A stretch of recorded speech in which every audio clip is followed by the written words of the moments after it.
Yo. You are now listening to the smoking section. Oh yeah. Where you'll find hot topics. And fire conversation. Keep it locked. You hear me?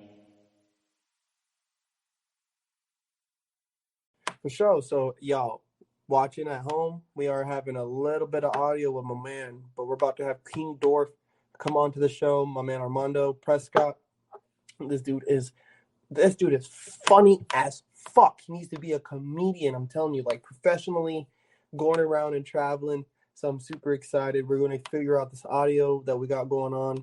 But in the meantime, for the people who've been tuning in, who've seen the last 2 or 3 fucking live feeds, bro, we've been coming with a lot of shit. Hold on, I'm about to bring Armando back up in here. Can you hear me? Yeah, I got you now. I can hear you now. You can hear me? Are we live still? Yeah, we still live, baby. Okay. Are we live, baby? Man, we always gonna work it out no matter what, bro. That's my theme of life, bro. We gonna work it out. Facts. But for people at home who might not know who you are, let them know a little bit about yourself, quick bio, and then we'll go from there, bro. Well, a lot call me the mini god, if we're gonna go from that. You don't know, a lot of people call me the mini god. I go by King Dwarf specifically. We're outside of the Krump movement, but for the Krump movement themselves, and if you're just now getting into it, I go by mini god, J Dot Laxus. So I'm in CCRFK. Probably been involved with them for maybe like the last 5 years. But I've been dealing with Crush since I first started Krump. So Crush is like one of my maybe like 3 mentors that I would like truly look up since I started in Krump. And then, more and more come along. But out of the 3, it would most likely be Solo, Crush, and Notepad, the old Baby Eyes. And after that, it just became Solo and Crush. There you go. So, yeah, dude, when I first met you, I think you were Baby Notepad back at the time. If it was between 2014 to 2016, yeah, I was Baby Note. Yeah, for like almost 2 years. Dude, that's so crazy, bro. Notepad. I always told Notepad whenever I seen him in J Slot. Those were the 2 guys I watched at first who got me to be like, I mean, Tie Dyes was cool, don't get me wrong, but when I seen those 2, I was like, yo, these guys are different. And me and Notepad is like the same age. So it was like, yo, these guys are different. Are you? Yeah. I think I'm either like a year or 2 older than Notepad. Because how old are you? I'm 29. Oh yeah, see, you're like a whole like 5 years older than him. Okay, yeah. He's younger than me, so and I'm like 27. So yeah, he's like a year or 2 younger than me. But yeah. What's funny is what got me into it was I met Solo and Crush when I was a kid, and I met them at their job at that one time, wherever they were working at. Actually, they were working for my pops. Actually, so yeah, they were working for my pops in his company, and then I went to work with him one day. I was like 15, and I met Solo and Crush. They're like the first 2 people I met when I actually got inside the complex. And Solo told me he was a dancer. Didn't believe him at first. I'm not gonna lie to you. And then I didn't believe Crush either because Crush was real quiet. Crush was hella quiet. And they told me they danced. I didn't believe them. I told them that my dad was better than them anyway. So I didn't know better. I was 15. So, and then Solo showed me a clip. I forget which clip it was. It was like a couple of clips. It was like one of them little montages from back in the day.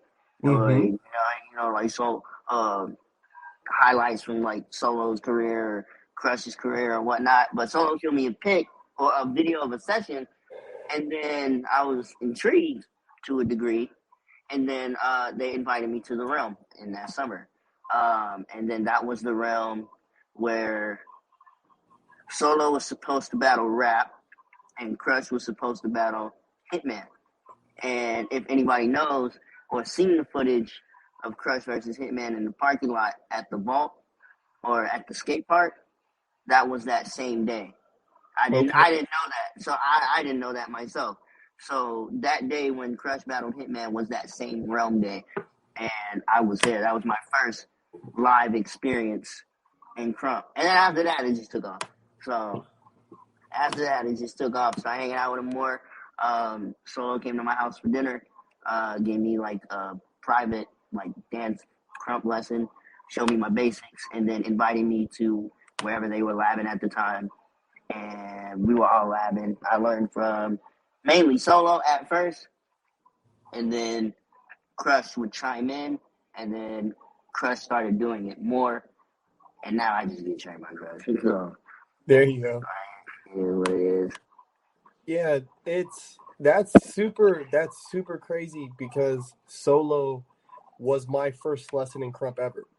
Mm. Like I had danced with Farside and them, shout out AOV, you know, besides all the bullshit. Mm-hmm. I was dancing with Farside and them, and I met Dread through them too, and met Dread, and the next thing was up in the Bay for the grand opening of the Studio V Redwood, and Mm-hmm. Solo was there teaching a Krump workshop, Mm-hmm. and CJ, you know, Farside had made it mandatory, like y'all got to take all the classes, and some of them I sat out because I ain't taking these fucking classes. Who? Farside. Oh, okay. Yeah, CJ, yeah, fucking Farside, man. Okay, got you. And yeah, bro, it was so wild because like when they're like, "Oh, Solo's teaching a class," I was like, "Yo, here it is!" Like, bro, like after I had met Dread, I knew, like, fuck, I'm close. Like, I'm really close to Krump. Like, I had literally moved out to Cali to like find it, to try to find dancing and to try to find my way into it. And so I stumbled into it around 2014, 15ish. Solo taught that workshop. And I was like, yo, I remember telling him afterwards, like, yo, dude, I waited my whole life to do this. Like, YouTube video after YouTube video after highlight reel and highlight reel. Like, Right. I think Cannon was there too. I want to say Cannon was there too. But that shit changed my life, bro. That was a long time ago, boy. Yeah, he was twin Solo back then. Man. Was he twin at the time? Or he might have been J. I know he was under Solo at the time. I do I remember know that. I just don't remember when he became twin. I really don't remember because it was like I know for sure it was. I thought it was random, to be honest. I didn't hear nothing about it. I just started hearing Solo called Cannon twin. I was like, wait, what? So I was like, oh yeah, there it is. So yeah, twin Solo. I think he was probably twin low around 2014, 15. Dang, I've been around for a while. Yeah, man, and it was so amazing, man, being around him and like having heard of him. And you know, the guys I was dancing with back in high school were all Filipinos. So like when I told them my interest, like my style interest was Krump, they're all like, "Oh, do you know who Solo is?" And back then I didn't know exactly who he was, but once they showed me, I was like, "Oh yeah, I've seen that clip." And then boom, YouTube searches Solo, you know, Solo Krump, all the shit just starts. You know how it was back then. You just start searching. Searching shit. Yeah. Yeah. So was that your start with dance with them back then? Yeah. So yeah. I wasn't really a dancer beforehand. Like I was 15. It was one of those kind of moments where I just moved to California. Like literally 5 months after I moved to California, I met them and then started crumping, and then pretty much that entire time frame. So I didn't know what Krump was. I've seen it before, of course. Everybody has. I didn't know what it was, and then moved out to Cali. As a 15-year-old kid, not knowing what's going on. Just I'm in a new state, getting ready to go to, getting ready for my sophomore year of high school, and that was pretty much it. And then that same summer, I met him, and then went to the Realm, and then I actually went to, if I'm correct, the session. My first ever session clip was on the Realm 2009 YouTube channel. It's called Tuesday Night Highlights. From the skate park. I don't know if the split happened just yet. Mm-hmm. That I'm unaware of. Or at that point in time during that night on Tuesday, I don't know if the split was there yet. So I'm gonna just call it the SK sessions. So the SK skate park session. So my first one was on the Realm 2009, one of them old SK Tuesday sessions, and then like 2 weeks later they split. So like I didn't know what was going on. I just remember going to the skate park. Everybody was sad, and I was like, I don't know what's going on here. So I just left it alone until I got older. Then I started realizing, what was happening and what was going on. I was like, oh well. So shit changed now. Yeah, where were you at? Where were you at before you moved to Cali? Tennessee. Oh, Tennessee. Let's go. Tennessee whiskey, my man. I fuck with it. Jack Daniels. I need some, by the way. Yeah, I was in North Carolina. I was living in North Carolina when my sister, I was like in the computer lab at the Boys and Girls Club, and my sister came in and was like, "Yo, like," because we were doing like the Lean With It, Rock With It, all the snap songs. Yeah. You know what pretty I'm much saying? what Like, TikTok is today, pretty much. Like all the TikTok dances, but we had the Lean With It, Rock With It, the shoulder lean, to crank that. So, like, I guess you can say what we see now as dancers is pretty much what we used to do back then. So It's just stupider. Yeah, it's all on an app. Like I was even telling some guys like they don't understand, like the younger generation doesn't understand what it was to watch 106 in Park or even just MTV and be like, yo, this new song by Young Jock just came out. Yo, let's see if we can find the music video. LimeWire, it's going down. Boy, LimeWire, all them days, download music, shit. Damn, bro. The Zoom's MP3 player. Oh yeah. Bro, given your computer diseases from the songs you were downloading off of LimeWire. Bro, giving them straight AIDS. Damn. So, dude, nowadays, I mean, my man's mini fucking god, all that. Aren't you from Hoolies too? Squad, nigga. Hoolies out here, boy. Squad. Know what I'm saying? So, man, them guys, bro, I remember when I first met the Hoolies, I even told Show Off this. I was like, man, when I first met Hoolies, I was like, man, these motherfuckers, dog, like, what the fuck? But then after a while, I learned, like, that's who they are, bro. They're going to be loud. They're rowdy. They're going to smell like weed. Like, they're about to blow mad dro right here, bro. Like, all of this shit. I mean, I smoke mad weed, bro, but, like, I was like, damn, y'all smoke mad weed, bro. This is bathing in weed. Man, and then meeting Buck Wild and kind of meeting some of the guys and figuring out, like, damn, this is just how they move, bro. Like, and they're loud for each other. Like, they show up for each other. Like, I didn't understand that part of Krump yet. You know what I mean? Yeah, they roll deep. I can tell you, no matter where it is, HS is gonna roll deep. No matter where it is. If some people can't make it, we got niggas over wherever they need to be. Definitely niggas is gonna roll deep, HS. There you go, my man. I fuck with it, dude. And so you got HS under your belt now. You were Baby Notepad, which people who might be listening who doesn't understand, like Krump, we hold these names and they hold a significance. Like there is significant value to holding these names. You're a baby. Like that's a big name. Now J Dot Laxus, you were also Young Flesh Killer, right? Yes. I was Yeah, I was Tiny Note for when I first started. Then I got bumped up to Kid, and then Baby is kind of where I kind of took off. Kind of like where everyone started to really notice who I was. And then I left him, and then I got under Crush, of course, was Young Flesh Killer, and then I think I was Young Flesh Killer for like 2 years. Yeah, 2 years. And no, I take that back. I think I was a Flesh Killer for like a year and a half, and I left due to personal reasons.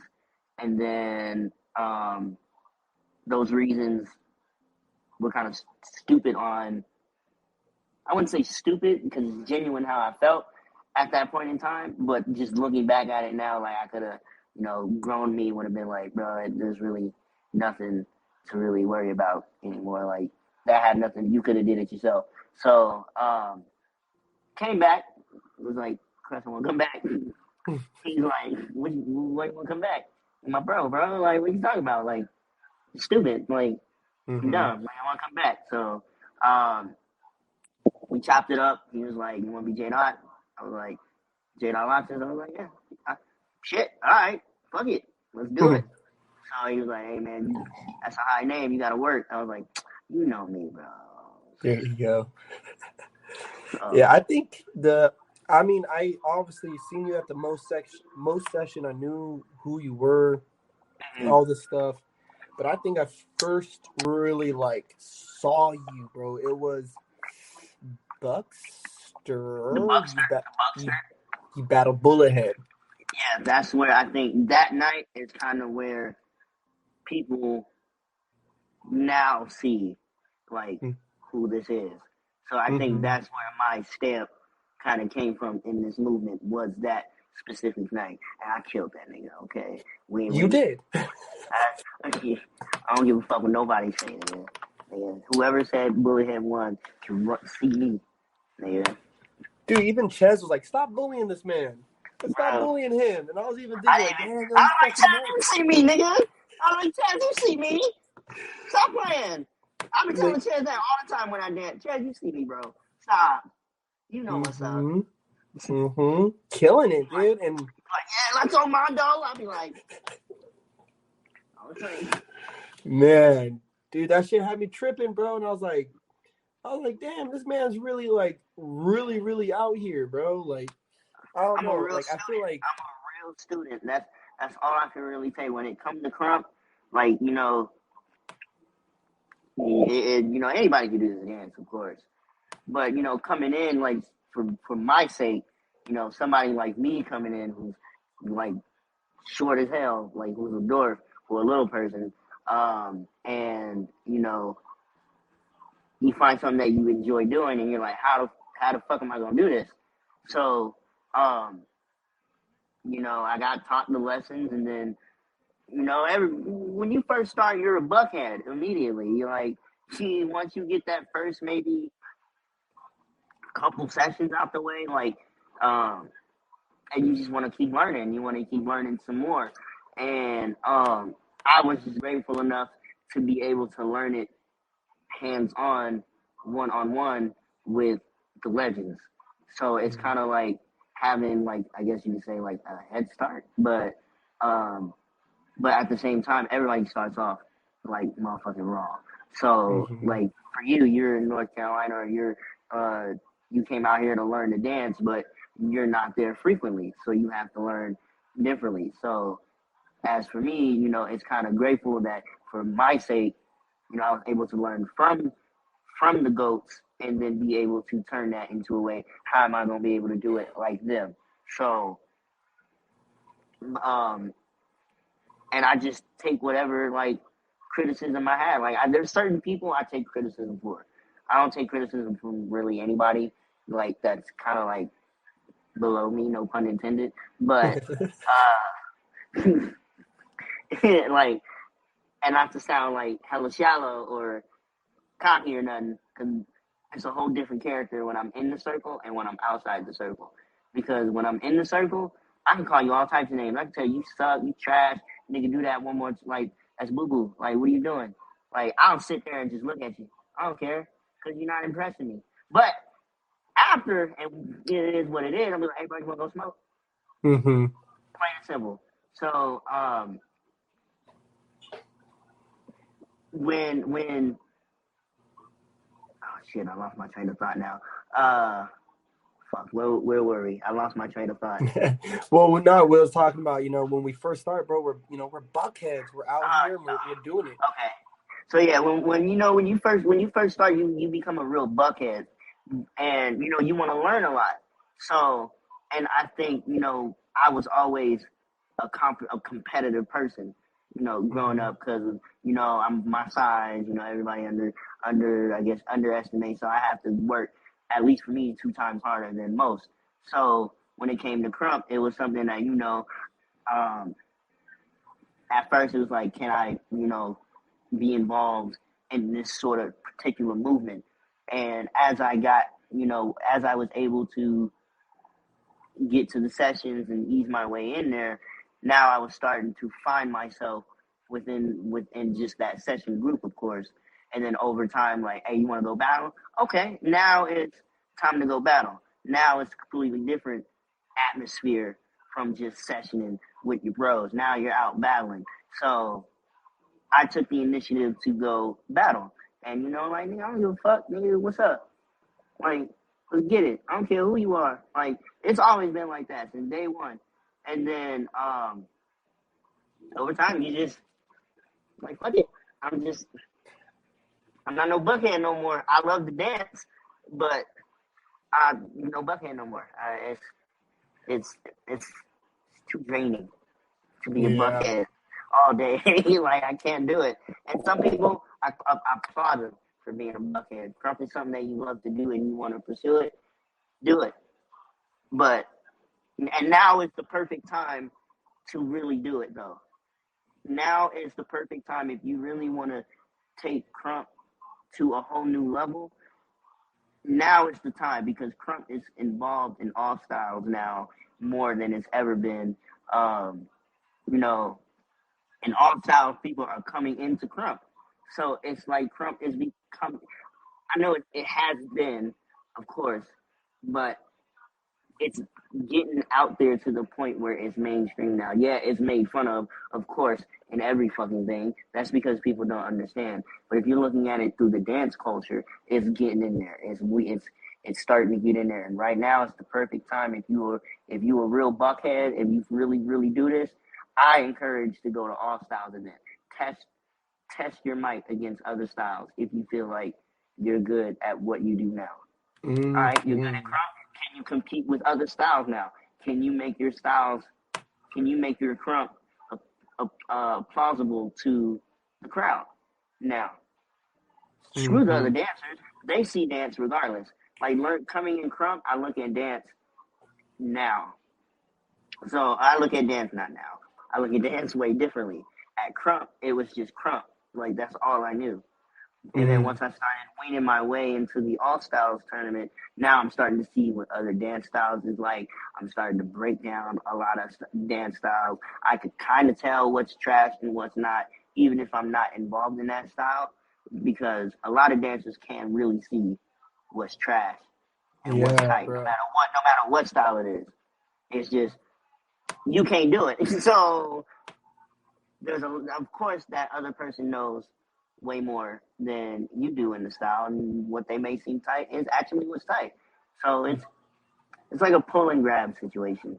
So for all dance styles. But I encourage everybody that's in Krump and that wants to take dancing, especially battling, like as a real like career path or just something you like to do, go to all styles. Fuck the Krump battles. What they gonna do for you? Yeah, like when I'm thinking, like, what is this doing, right? Like, going to the Krump battles is good. Going to the sessions is good because you stay fluent in your language, But, just like us, we speak English, American English, but we want to say we travel a lot. Well, have you went to Spain? Have you went and learned their language? Have you went to these other places and learned these languages? To me, dance is dance, and that's what it is. Dance is dance, right? And Greeks had whole gods dedicated to dance, but they didn't have it dedicated to ballet. You know what I mean? That's just the language. And in that area, that's the language they were speaking. You know, and South Side, you know, Compton and all this other shit, South LA, East LA, all this crazy shit over there, they're speaking a whole different language, player. They're speaking this language. And Krump is definitely a dance language for sure. Dance is such a big art form. Dance is just one of those new art forms, even though it's been around since before a lot of people were born.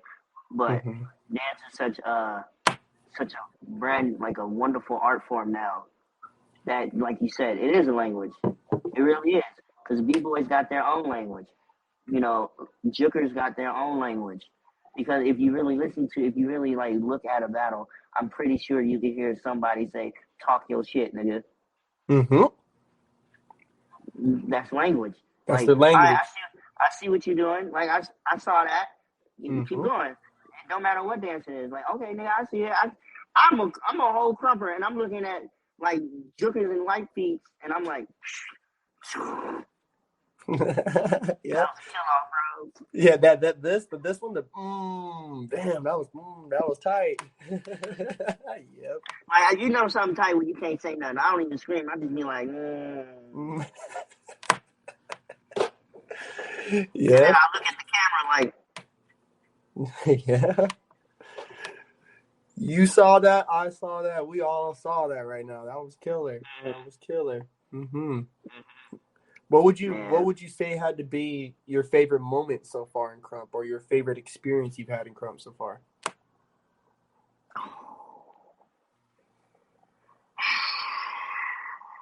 There's a lot, actually. There is a lot. The Buckster was one of the probably one of my biggest moments. At least for me. One of my favorite experiences, though, is I don't care what anybody says, man, and I'm mad that the footage is out. But the night B-Dash battled Crush at the Revolution in 2010, from my understanding, B-Dash won. But the footage never came out. And coincidentally. Now, I just started out crumping at the time. I just know that was probably one of the best experiences out of my career. And then going to the realm, my first ever seeing Krump in full action, SK literally in their prime, like Crush is J Tight, Solo is LT, like I think Rascal is still Kid Neo, you know, LeVar's Lil Rip, Notepad is Baby Eyes, Junior Style. So like it was prime time SK, and you know, being just a brand new nigga watching Krump that entire time, watching Chez get off for nearly 30 minutes by himself. Like, why are you doing this? And it's just all of it's freaking tight. Like, you don't get tired. Like, watching Chez is like watching a movie. Like, yeah, I don't get tired of watching you, bro, because you're really that tight. What else? I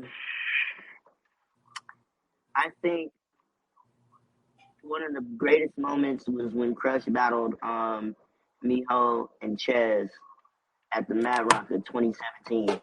Oh, yes. When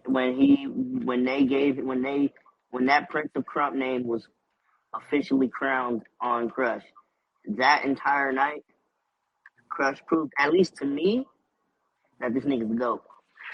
Yeah. This nigga Crush is dope. Like, and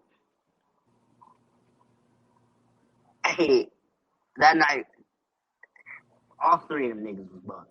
Like, all three of them niggas was bugged. Who else, man? The Res 5 was probably one of my favorite moments. Watching the battle between Rap, Truck, and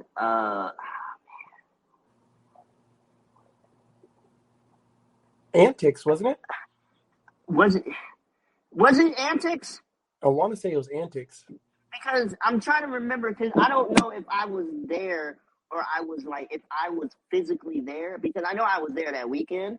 Mm-hmm. I just don't know if I was in the circle at the time it happened. Was that the year he had that crazy ass costume? I don't think so.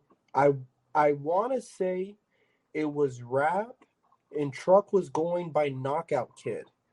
Yeah, Truck was going as twin knockout. Wait, yeah, Knockout Kid. Yeah, he was Knockout. KOK, because I remember there was a crew in California by that name, Knockout Kids. So when I seen that, I thought it was like somebody from their crew, but I was like, no, it's this guy. I mean, I didn't even know who the fuck he was. I was like, oh, it's this guy. Who was the third? I don't know. I just remember Rap killing off. Like Rap was being Rap. Like Rap is one of those niggas, at least to me, like, please leave that man alone. Mm-hmm. Please leave him alone. Because if y'all provoke him, he gonna really kill y'all, and it's gonna be real bad. There are a lot of moments. Rapture, no disrespect. Rapture, no disrespect. I remember watching him battle against Kid Eyes at the Arc. I remember when those videos dropped, I watched it, and that battle was kind of a mess. And I remember showing Dread, and he was like, no, that is not Rapture. Let me show you Rapture. And I remember, I want to say it was Res 5. I want to say it was the Res 5 because it was Rapture versus KOK versus somebody. I want to say Antics. I'm about to look right now. I can do that. Okay, hold on. Let me see. I got to see now. Hold on. But I remember watching him dance, and I was like, holy fuck, this man is going crazy. And I didn't put it together then, too, at the time, because, again, I was so new in Krump. Like, that was little time. Like, this man was LT. That was that guy. And I remember watching him so many times in footage. Like, this guy is next fucking level. He's like God tier. No, he really is God. Like, rap God, bro. Rap God. That's the rap God, dude. When I seen him say that, I said, that's it. That's where you are right now. That is where you are right now. Him and Crush are God level right now. And Chaz looking crazier and crazy. Chaz mastered it. Mm-hmm. Chaz mastered, and he's still creating. That's what's even cold. He's still creating at this age, and yet he has mastered it. Yeah. I still want to see Crush versus Chaz at their top peak right now. I want to see it. I want to see it. I want to see it. Like Crush to me is like between him, Rapture, and Solo, I would say are like honestly the children of Krump. Like considering the names they've held, their tenure in Krump, like their styles that not only, I don't want to say their style is the same because it's better than what it was 10 years ago, but their styles have survived all these changes. Like, cause like you're saying, like Chez's lab and Krump is still coming out of him, and Miho and Prissy, like Krump is still actually happening in real life time. So for them to still be standing and doing what they're doing is fucking wild. Like from Chez, then when you look down a layer and look at fucking Crush and them, they're still innovating and getting better. And you know, Crush only came up with the Laxus name a couple years ago. You know, so he's adding on to his own legacy. You know, he's gonna have like, dude, Oxy, you, Little Laxus, Julian, and all these guys, man, like they're still adding into this legacy that he's already built and sustained. he's building more. And I think when that Laxus name came out, I'm not gonna front. I was like, what? Like, when he came up with it in my head, I was like, the fuck is that? Like, what? But talking to him, he was like, oh, it's from anime, and your name is Laxus. And I tried to watch it, I couldn't do it. I tell him that all the time. Be like, bro, I think I told him that like a long time ago. I was like, hey, bro, I tried, but I can't do it. I can't do it. Because I like to watch, like, in my head, like, be like, when I came into the fam, I'm like, all right, cool. I'm trying to get into his mindset, right? Mm-hmm. So, and he told me like where he got the name from and everything else in between, and I was like, all right, cool. Let me check the show out. I couldn't do it, so I just like watch highlights on YouTube, like fights and shit, and I would just watch it, like watch the fights and just see what he would do. And then I kind of understood what he was going for. Mm. But now it's to the point where it's like, all right, cool. I'm a Thunder God. Now, what is my personality like as a Thunder God? So now that's where you see I guess you could say the mini God flavor will come in, because I always look at I like talk to myself when I'm dancing, or I'll like be in full character and you can't hear what I'm saying, but I'll be talking to like some other character or whatnot, and then boom, get right into it. And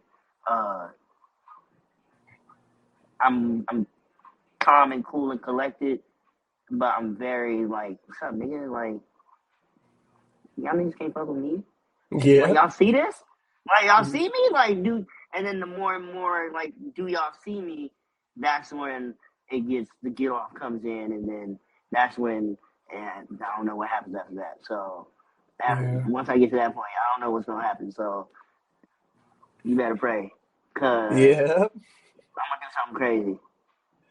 Yeah. It's like, dude, I had a conversation with somebody recently about, she's an actor and like a legit actor, and it's like, it's hard to try to kind of connect what we do as dancers with what they do as actors, but there is a similarity of there's these things that we kind of start getting into where we tap into that character, and they play certain roles and we have our styles, like Right. a monster style, or beast style, crush style, Laxus, the eye style, and there's things that we do, and once we start tapping in, the deeper we start to fall into this character, and the deeper we're able to fall into this character, it's like, I remember Ches said it to me. He goes, when you can get the style and the character together, he's like, people don't battle you anymore. They're battling something from your mind.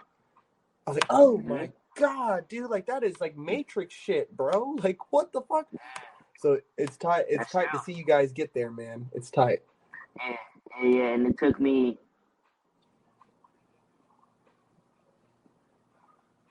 a while to get there, actually, to get to that point where I could just really tap in and like just go crazy. Because at first you wanted to make sure all your shit was down, so you're fun. Like now, for right now, I'm done. Like, I'm not done. I wouldn't say I'm done. Like, making sure, like, right now I'm at a point where I'm making sure my Krump basics are on point. I'm making sure my foundation is where it needs to be and where it used to be now. And I'm taking a break from creating moves, because I ain't gonna front. I ain't got no moves right now. But these basics and this character work, oh yeah, then I'm getting back into the lab. So yeah. Dude, basics and character can max out a lot of people, dude. Max them out. Bro. Man, look, Krump, basics, just the fundamentals itself, not just the basics, just the fundamentals itself, and the way you put it together and flow.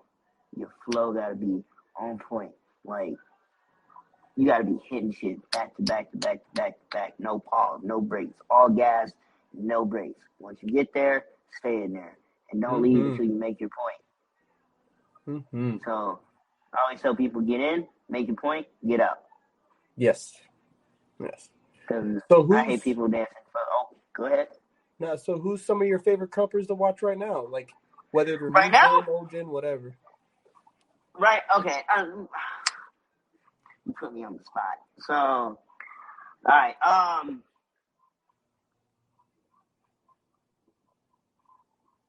Right now, no one. I'm enjoying all of his shit right now. Like that. That's a scary nigga right there. That's a real scary dude right there.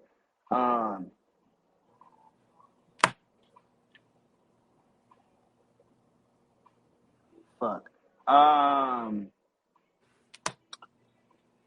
Damn. No one.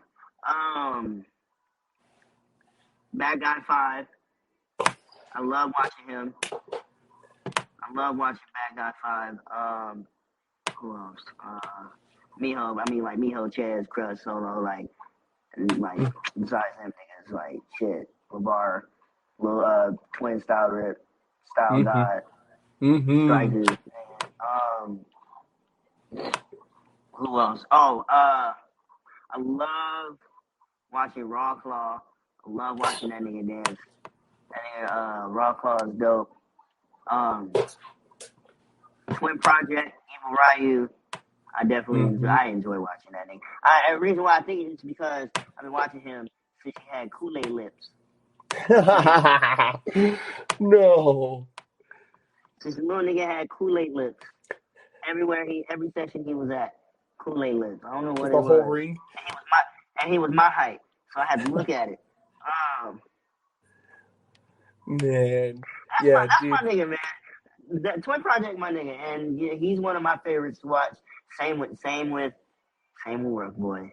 Rug Boy is cold. He's real cold.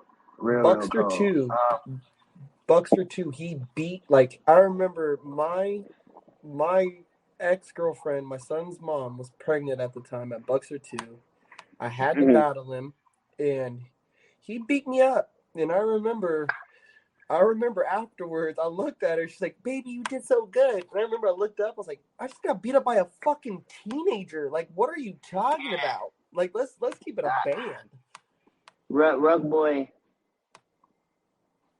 I've seen the evolution of Rug Boy, like, and I can't really say from how far, like, because he's been around way before me. So that's one thing.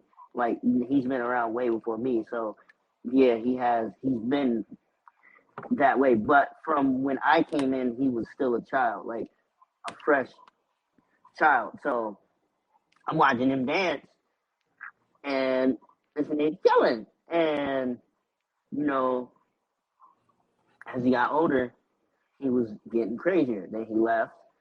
He was doing football all through high school, and then but still, was in here doing what he needs to do. And now, that nigga Rug Boy, bro. If that nigga's on, if that nigga Rug Boy is really on, that nigga's really fucking tight. Ruin right now. I don't think nobody beating him. Oof, Ruin's good. Ruin is. I don't think right now, as of where, if we're talking about prime shit, because like Ruin's done all the battling already, but like Ruin's done all the battling. He ain't battling. Me personally, ain't nobody beating that nigga. Like only a select few could give him the shit. But if we talking about right now, Weapon. That's one of my favorite all-time favorites Walls to watch. I love watching Weapon dance. I think his style is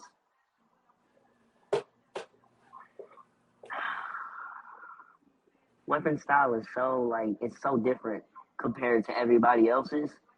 It's so intriguing to watch. And when he's really tapped into what he's doing, and he got the right beat, oh my God. Yeah, he's dancing to some songs where I'm like, even like, especially once I was beginning, I was like, this song is impossible to dance to. But then you see some people ripping it. But he's pulled some tracks where it's like, this is impossible to dance to. He's got an ear. He's got a really, really good ear for like really strange type music. Like even I'm like, bro, I just want this beat just to listen to. Like, nigga, I'm like, dang, yeah, this shit's tight. Like what? Blowing my speakers up, like, yo, this shit is Man, I hard. asked him one time. I was near him one time. I was like, hey man, like, how would you describe your style? And I don't know if he'll ever remember this. Shout out Weapon, bro. I don't know if you remember this. He goes, he looks super high, bro. He goes, it's body poetry. I was like, oh, okay, this shit makes sense now. And then body art, that shit is so tight. Weapon, I'm biased towards Weapon. I don't know what it is. Like I don't. I mean, like, ain't nobody fucking with my nigga Weapon right now. Like I'm biased, so Weapon's one of those that I'm biased towards. But I would be like, yo, he lost or whatnot if we had to really come down to it. But damn, there's a lot of people that I actually like watching in Krump. I like watching Truck. I love watching Truck. That nigga's tight. Truck is an amazing dancer. He's an amazing, like, he's not only a good krumper, like great. Let me short sell him. He's a great krumper, but he's an amazing dancer. Like he dances. He really does it. Yeah, he could really dance. He could really, really dance, and that nigga's really tight. I think Guard is probably one of the like greatest niggas on the East ever. So, Moody. Like, I think Guard is probably the scariest nigga you would want to battle. Him or Crush are probably the scariest and probably frightening. Because them two cats do shit way, like, they're animated and they're built weird. Like, they're built hella weird. I mean, they built like fucking one of those like man, they're like little ropes, but they're easy to bend and they feel weird. Shit, I mean, I'm half like drunk, so I can't remember. What you drinking on? Oh, I got some Modelo time going on. It's Modelo time somewhere in the world. Well, what were you drinking beforehand, sir? How are you half drunk? Yeah, before we were playing some pool at the bar, did fucking throwing back some whiskey and cokes and scotch and a couple ice cubes. Drinking. Okay, so you were drinking beforehand. Okay, I just had to make sure, because you like half drunk. But I'm like, well, what you been doing before the beer, bro? Like, I didn't see you get another one. Yeah, I got it going on, man. What's your favorite whiskey? If I'm picking out whiskeys, I'm gonna go with Buffalo Trace. Jack Daniels is always a classic, but Buffalo Trace is my shit, man. What do you be on? What do you living out in Vegas? What do you be on? Okay, so I drink anything. I'm not gonna front, like, except moonshine. I won't drink moonshine. That shit is disgusting. I don't care what nobody. I don't know how y'all niggas do that. But moonshine. You know what? Let me take that back. I just may have not had good moonshine. If I'm just being honest here. But as of this very moment, on this 2022 day, I do not like moonshine at all. Moonshine tastes like boo-boo. And it hurts. Shit. I drink my Hennessy. I ain't gonna front. I still gotta have my Hennessy. Even though I don't drink it as much as I used to. Like, when I first moved out to Vegas, Hennessy was my go-to all day. I drink that shit almost every other weekend. Like, there you go. And then over time, Henny makes anything possible. Big facts. But I mean, occasionally I actually drink a lot more IPAs more than anything now. Oh, Um, dope. yeah, I drink a lot of. I not necessarily wouldn't say I'm an IPA enthusiast, but I do like I drink a lot more IPAs, heavy beers, light lagers as of late. Um, I like my tequila, Jose, whatever, Dose, whatever. I don't be knowing these drink names. I ain't gonna front. So, like I know them, but somebody has to tell me. Oh, okay. Um, uh, like I like fuck, there's a lot. Yeah, I just drink IPAs now. Um, back then I used to drink a lot of cognac. The Remy, like early days, the Remy, the Hennessy, the Douce. Douce is pretty good. 1942. That shit is expensive. I do Mm-hmm. know that. So I like that. I'm actually a big mixed drink fan. I'm not like a shot type Yeah, of same. person like I used to be. Like I'll take like one or two shots, but I'll be like, all right, good, I'm good. I'll just take a regular, Jack Henny and Coke. Give me. I like Adioses. I drink them shits like juice. Matter of fact, hold on. After Give me my, 1 second. Let me grab another beer real quick, brother. hey, go ahead, pass me one through the phone, bros. Oh, well, uh, if y'all ain't follow me on Instagram, King Dwarf. That's K1NGDWARF. That is Instagram and TikTok. That's pretty much every social media handle I can think of. And if you want to follow my Twitter, it is Booty Butt Bill. That is B. The O's are zeros. So he's back. Nah, dude, you make your plugs. It's all good, dude. That's what we're doing around here, bro. He heard me, guys. He heard me. Did you hear me? Yes, you did. Yeah, dude, this is going to be on Twitter. This is going to be on YouTube, Facebook. So, That's and I always run ads and shit to my lives that I post up on all the platforms. So, dude, yeah, make all your plugs, dude. I'm glad. Again, dude, I'm fucking super glad I that was you gonna came do that on. towards the end. I only took advantage of it because I seen he was on mute, and I was like, hey, look, so now he gone. A real nigga can speak. I can take him over. So what y'all niggas need to do is follow me and do all the shit. Oh, he's coming back. Well, dude, what is some of the stuff that you're getting into outside of Krump, outside of all the? I mean, because Krump is an easy conversation for us, you know what I mean. But what's some other stuff you're getting to? I know you were doing comedy at one point. I do stand up. I do stand up. That's one thing. I love to do. But as of late, I've been getting into like a lot of writing, just in general, writing different shit.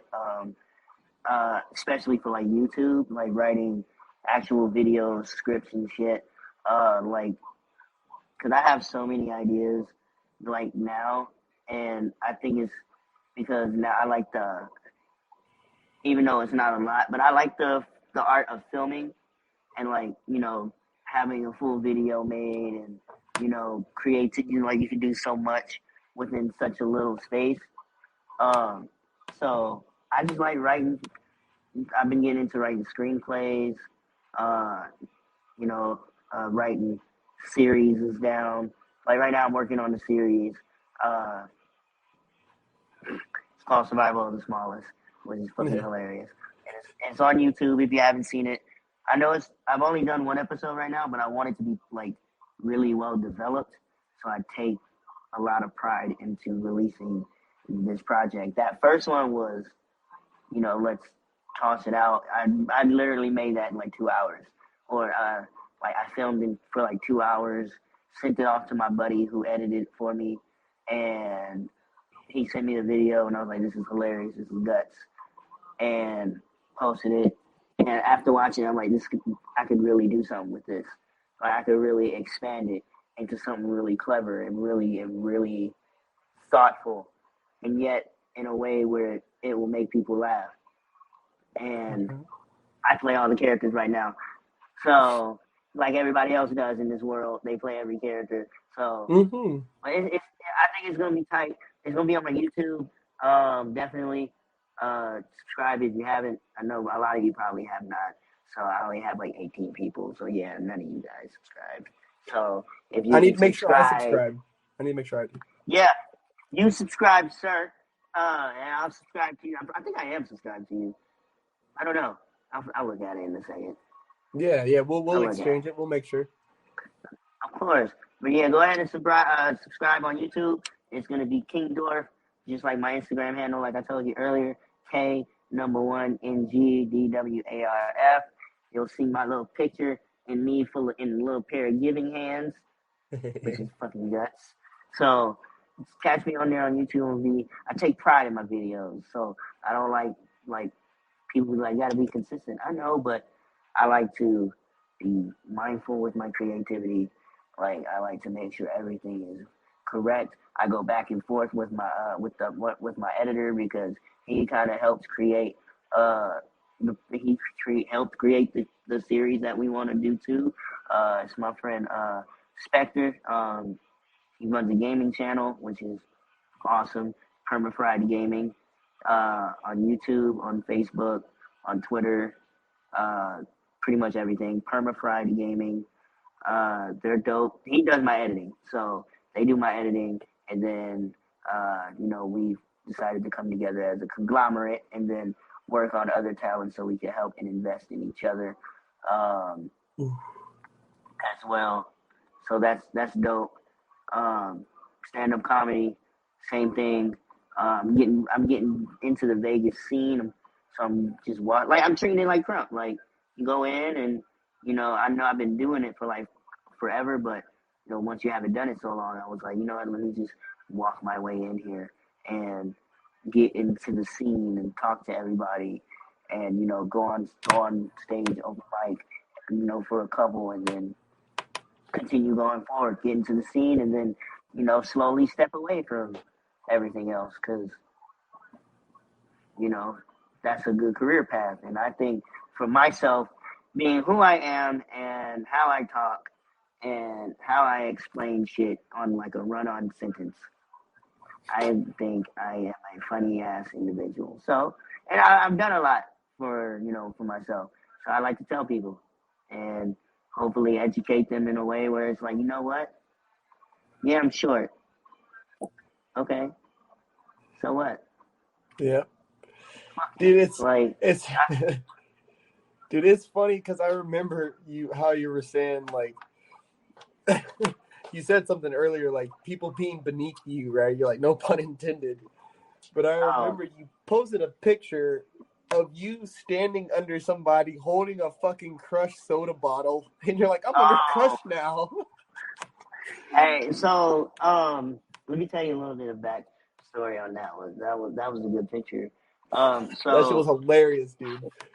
I like those moments. Those are like just witty. So I've always been that way, and being around other witty people, it encourages me to do wittier shit. So like I feel like once you're not around like certain aspects, you start to lose that inspiration. Now and then when you're around it more, you start to get inspired more. You start to take it, hone it, and you start being invested into that more than you were in something else. So, with that one, so I was in college with the homie, right? And we were in school, and it was actually, if y'all don't know, it's my homie Caleb, the old little note, the white one. My dog, that's my dog, that's my road dog. I don't care. That's my homie. Like that's my best friend. We can go 6 months without speaking to each other. What's up, bro? Where you at? I'm like, where you at? Let's get it. Like, we don't even gotta say nothing. And I think it was after my first class, for the morning, and every morning we would go to the little store that they had, the little commissary, commentary area for college kids. So you get the books, you get the snacks, the lunch, and all the bullshit, you know. Mhm. And I wanted to get a crush. So I asked Caleb, "Hey, can you grab this crush for me?"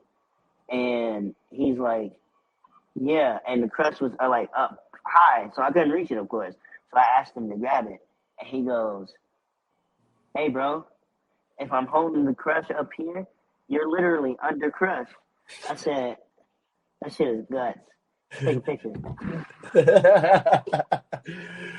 Oh And man. he's like, "All right, bro," and took it. So he actually like held the crush bottle, and then like I had to stand back like kind of a little bit further, because he was like right under it, but go up the crush symbol, and it was like, ah.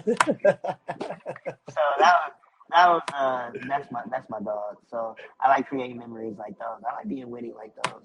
I like being witty like around for those moments. So, ooh, my mouth is dry. Let me go. I'll be right back. Let me go get something to drink. You got it, man.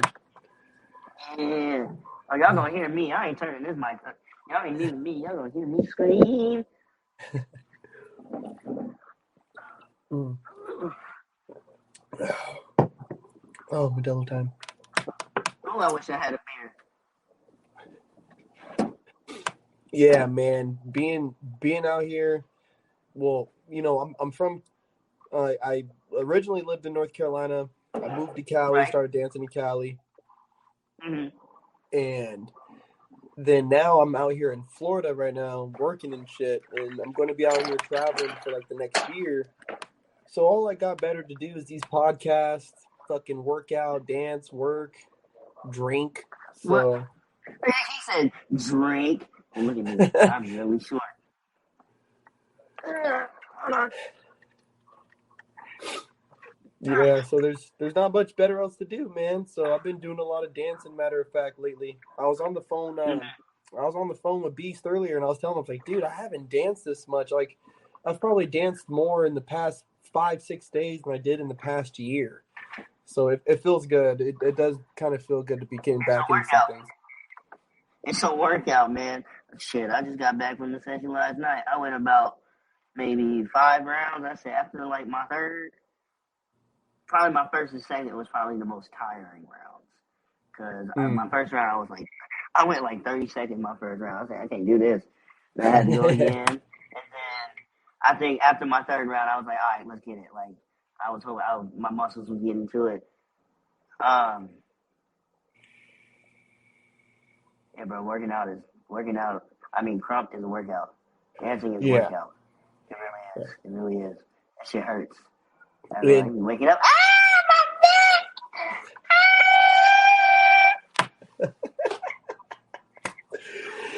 Dude, when you're doing your comedy, bro, do you like? So one thing I mean, I hear different stories, but I've never really sat down and been able to ask is like, so as a comedian, are you like sitting down, writing these jokes out, and then kind of rehearsing them, or do you go up there and just freestyle it? Well, I need to write for myself, but the way I would write is I would kind of like hear it inside my head and then type it out as I'm like talking to myself, or I would like record. Like if I think of something funny and I just go out, like if I have like a subject in my head, I'll just go off of it and then speak about how I would think, like how I see that subject. So and then I'll like put in a voice memo, and then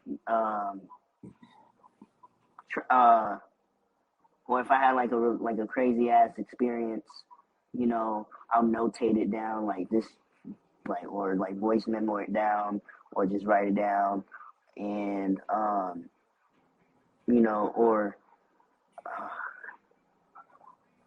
like if I had like a situation, I'll probably tell like a family member or like like a friend, and try to reinterpret the story to one of them. And then if it to me, if it sounds funny or like we have a good time, all right, cool, I can turn this into like a bit on the stage. So But honestly, joke writing it's difficult. It really is. Like, I can't front. Joke writing is really, really difficult. And so, but I will say this: you do need like creative input, at least for me.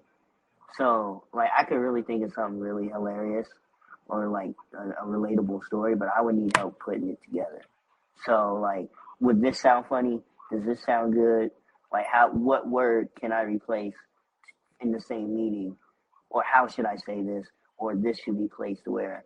I get a lot of that from my dad, because I always run by my material with my dad.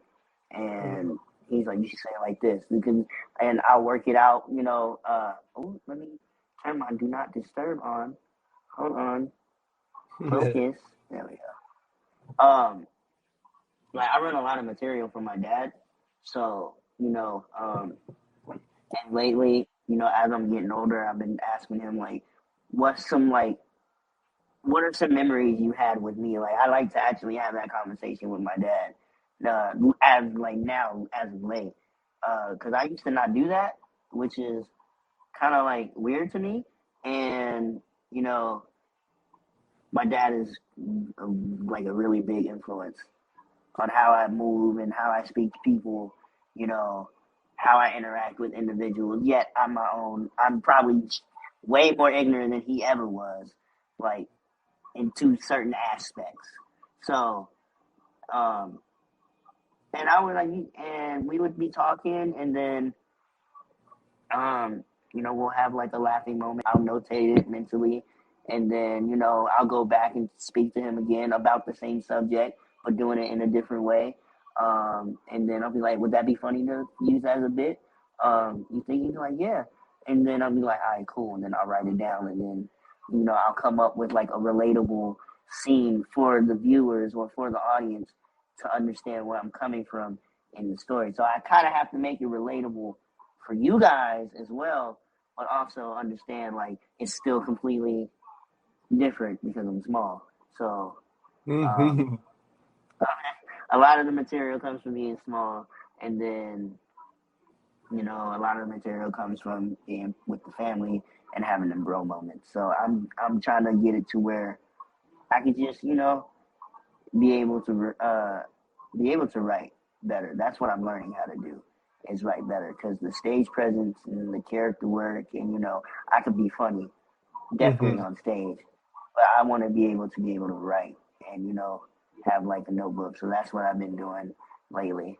So I've been taking a step back, reworking a lot of stuff, and just pushing harder than I've ever have. So it's stuff is gonna pop.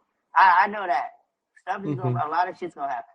So, and this is the year for a lot of people. So, and I want nothing but the best for everyone. But this right here, this comedy shit, this is gonna be good. This is gonna be a real fun journey. Real fun. Fuck yeah, dude. Fuck yeah, because, dude, I was talking to Proof. Matter of fact, shout out Proof, my man. He was on the show, and we're talking about, his rapping, and just like so many people in Krump are fucking they're artistically inclined. They make clothes, make beats, rap, comedy. Some people like to write books or poetry or whatever the fuck, you know what I mean? And it's just tight, bro. Like, you're you're funny. Like, you are fucking funny, dude. Like, you are one funny guy, bro. Thank you, bros. Some people don't find it funny, but hey, look, fuck it. Like, I'm getting to the point where it's like, fuck it. Because I used to, like, be kind of fearful, like, for people not finding me funny. And, if I hurt somebody, at this point, I feel less at this point. Like, man, like, I'm a walking offense. Like, like, people try so hard not to offend me. Like, what the fuck? Like, yeah, I don't give a fuck. Like, see, to me is such a unique position you get to have, is you kind of, I don't look at disabilities the way I think other people look at them, or isms the way people look at them. And yeah, like, so, okay, he has dwarfism, you know what I mean? And people make it become this super, like, sacred, like, don't talk about that. but comedy is Yeah. that's what it's about. It's talking about shit you can't talk about normally. I think when it comes to that, like, it's more educating. So, like, that's what I would use it for. So, like, when I would tell people, just about me, what I go through, like, just in general, dating, it's fucking guts, like, you don't see an average, like, little person, like, especially my size, because there are, like, the tall little people, like, which is an oxymoron, like a motherfucker. If you understand, a tall little person, what? No, but you get the base, like, you get the ones that everybody knows, which are the Akon dysplasias ones. So those are the ones that kind of like have the big heads, and they're really proportionate, but their heads are big. Those are Akon dysplasias, and there's a lot of forms of dwarfism. So like it's like race. Like honestly, it's like race. Like there's hella different kinds, and I was dealt with, I guess, the rarest kind. So it's just like the smallest kind, but I ain't small. So that was a joke in itself, and I hope somebody understood it. I got you. I got what you're putting down, baby. I got you. I'm picking up what you're putting down. You smelling what I'm saying? No, I'm just playing. I use comedy because, I like to educate. I don't care if you laugh. Like, I'm a funny looking dude. Like, it is what it is. I've grown accustomed to it now. So it's like, I'm a funny looking dude. Like, I'm just confident in myself. Like, I know that I'm a funny looking dude, and I take advantage of it. But I also educate them, like, look, bro, like, I'm still like this, but I still fuck you up. Mm-hmm. So it's like it's, you still gotta understand, no matter what, we're still people. So you still gotta respect that person's feelings, or how they feel, or how they come up, and their beliefs and all that. And growing up, seeing people, I be in Walmart, people stare because they don't know.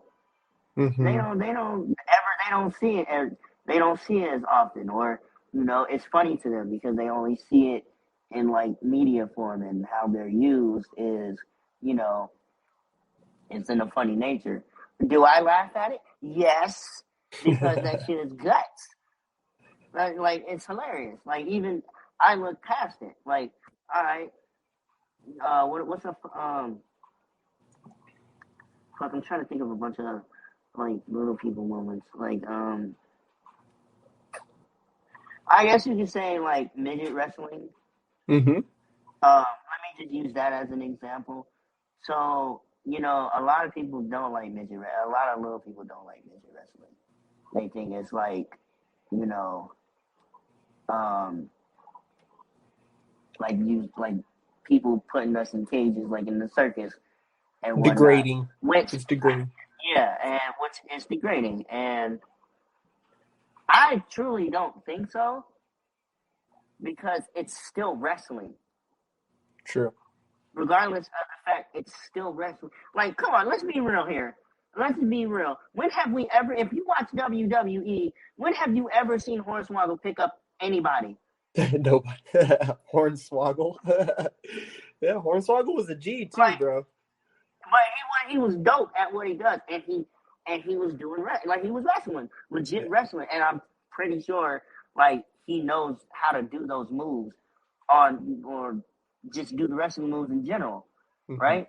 So in midget wrestling, I think it's just another. It's a platform for little people. Like it really is. If a little person likes to fucking wrestle and they watch WWE, midget wrestling is where it needs to be, and like because you give them the same equal chance as you would give the big dudes, because it will look like, yeah, Hornswoggle's a stuntman. Yes, he's been picked up and thrown because he takes care of himself, of course. They have to. They're professional stuntmen. That's what midget wrestling is. They're just professional stuntmen, just like regular. And I think it's just because of the word midget. But if you look in the dictionary, it means small. So, and I really did look it up. Like even I was in sophomore, and I said it was in the science book. I think it was my biology book. And it was called midget cell, and I was like, whoa.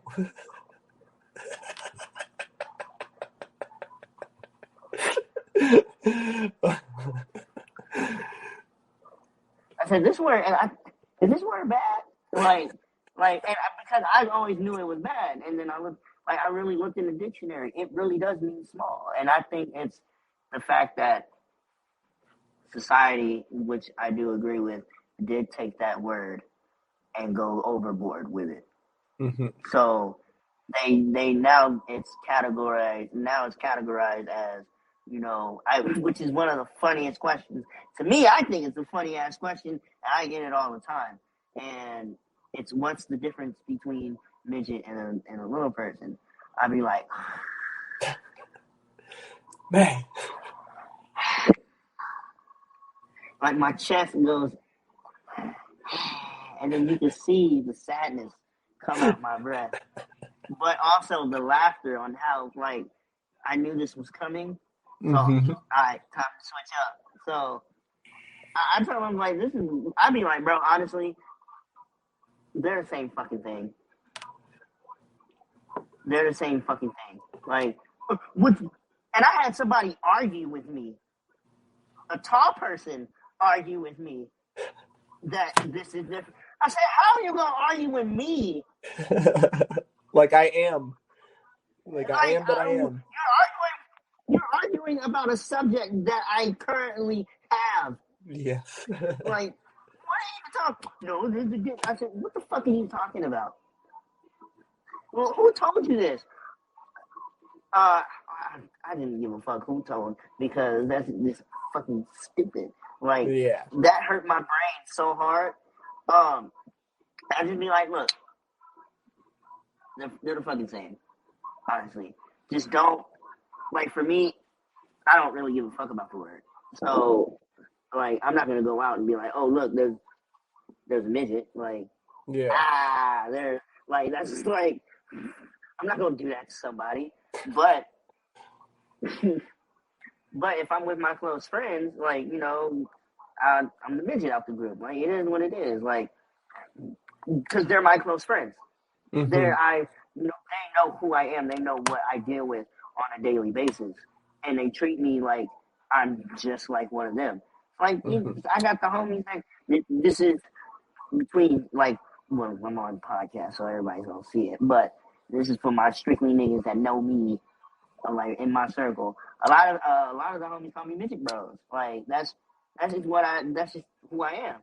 And it's funny when I go out in public and they say it really loud, and I watch other people react to it. They just looking like, what the fuck? You can't say that. And I'll be like, what's up, bros? Yeah, man.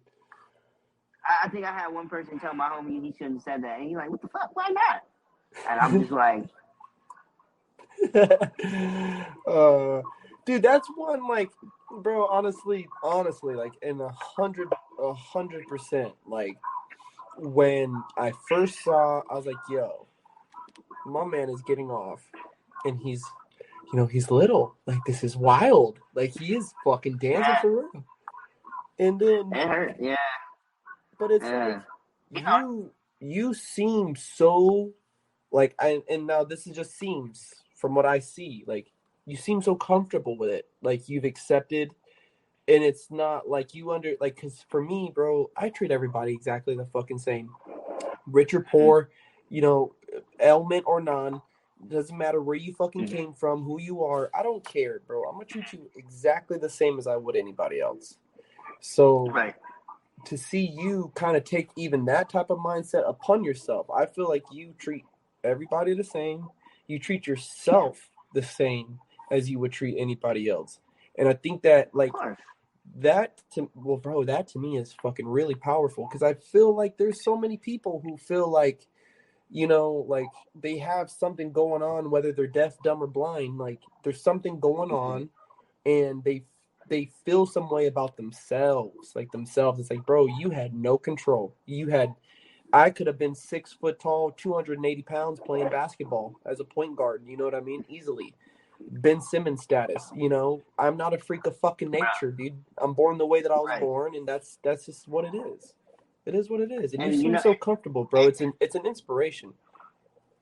and I appreciate it, man. I really do. It took me a while to really like realize, like, this is who I am. Like, I've always known who I was, and I was always the one, to be out, the first one out to everything. But I think I think Krump is kind of where I was able to really, this is who I am. Like, I can do this shit. Like, because that's such a physical demanding activity that I thought I wasn't going to be able to do. And I was able to learn it and adapt the dance my way and be really good at it and be the first of my kind. From this bit, and only one at this time that's currently doing it. And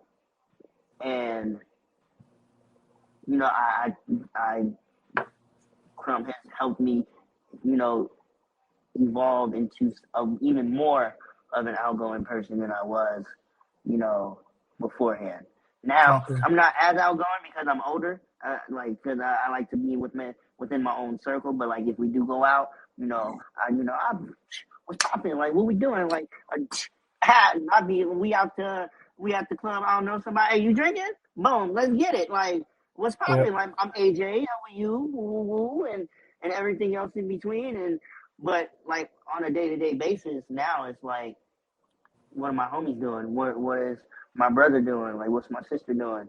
Hi, I'm chilling, like, at the crib. And, like, I'm just a small dude. Like Mm-hmm. that dude's doing the same thing I'm doing, dancing or chilling. I'm just doing it small. So, it is what it is. Mini me's, or what is it? Mini Snickers. Dude, as we can go ahead and come here to the end. I do again. I want to say, bro, your energy, your outlook on life is not overlooked. I see it, and I definitely, when you hit me up about being, I made that post. You responded. I'm like, hey, let me get in it. Yeah, for sure, bro. For fucking sure, bro. Come through, because this for me was a chance to not only get a chance to talk to you for the first time, but like Right. there's so much that we all have to offer besides the things that make us different or the things that we are similar in. There's things that I do that people in Crump never knew about, and there's going to be people who watch this, whether it's today, tomorrow, or 5 years from now. They're going to look back and say, damn, I didn't know he did comedy, or I didn't know he felt this way about things. You know what I mean? And I'm glad that I had a chance to be able to hear it myself and other people to hear it too, bro. So thank you. Thank you so much, bro. Hey, man. Of course. And make sure y'all follow me on everything, like I said earlier. All right? Because I don't know if y'all heard me. I don't know if we about to end or shut this off. But let me get my stuff out the way. So if you follow me on Instagram, that is King Dwarf with the K, number 1, NGDWARF. That is my Instagram and my TikTok.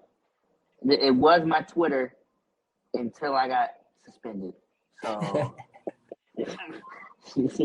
that one don't work. But my Twitter,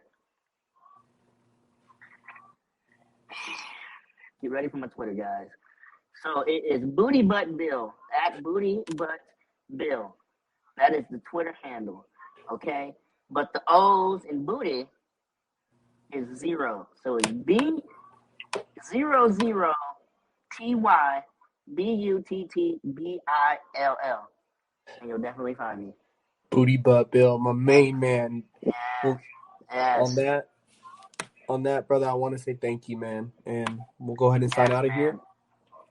Yep. I'm gonna send you a message right now to everybody who's watching, who will watch. Thank you guys. The smoking section. Let's roll.